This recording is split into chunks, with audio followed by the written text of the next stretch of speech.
Dr. Karen Sutherland joins us now from the University of the Sunshine Coast. How are you doing for our Social Media for Business segment? I'm very well. How are you doing down there? I'm doing very well. No trying to escape thus far, but we'll see how we go. No holiday though next week, unfortunately. Let's talk about TikTok, which in the background has been TikToking away with some major security issues. Is it something business needs to worry about? Well, look, it's really hard to say, to be perfectly honest with you. As we chatted about previously, there have been major concerns for a long time over a number of things. So firstly, the fact that TikTok is owned by a Chinese business, a Chinese organisation based in China. And the other thing is just the amount of data that the app gathers on its users. And so there are major concerns around whether that data is going to be handed over to the Chinese government. I think that's the major concern. And last week we talked about India have banned the app, and now there's been calls from the Australian and US government to do the same. So it's interesting. Well, let's break it down as to why they actually want to ban the app if we can, because there's talk that it's sucking out our data, it's privacy concerns. I mean, if this is the case, it's one of the cleverest Trojan horses the Chinese government ever could have come up with. Don't worry about having Huawei involved in the 5G network.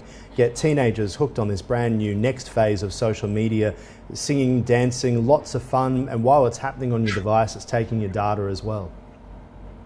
Absolutely. And I mean, the senior management came out this week as well, and from TikTok to say, look, the Chinese government has never asked us for your data, and we've never given it to them. So that's a great statement. Well, 5G said the same, obviously. The 5G, we've got Huawei network in Australia and around the world accusing the American government, the Australian government, the British government of travesty in this regard, saying, how dare you suggest that we're up to this? Huawei's had a pretty strong campaign in Australia on the information front too, but our intelligence services just don't believe them.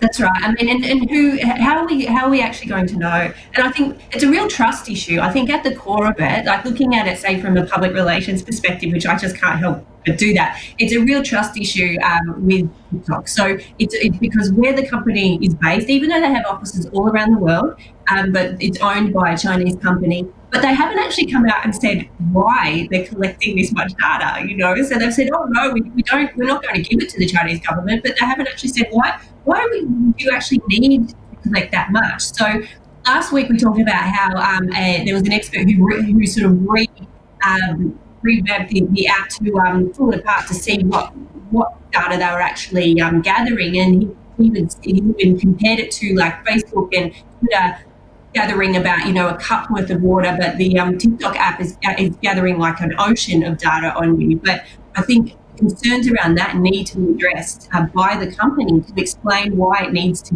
gather that much data. It's also trying to cut its ties. I just can't understand what data they'd actually be taking though, Karen. I mean, would it be who's the worst singer, who's the best dancer? There's not really much going on TikTok. Well, I think it's more of the other stuff that's going on your phone.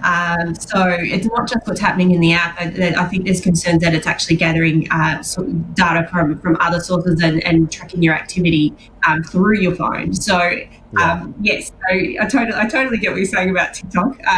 But yeah, it's the other data that it's gathering on you. Yeah, it'd be, do you sing into a hairbrush or the hairdryer is probably the best they can get. But we'll talk to you again soon. Dr. Karen Sutherland, appreciate that. Thank you.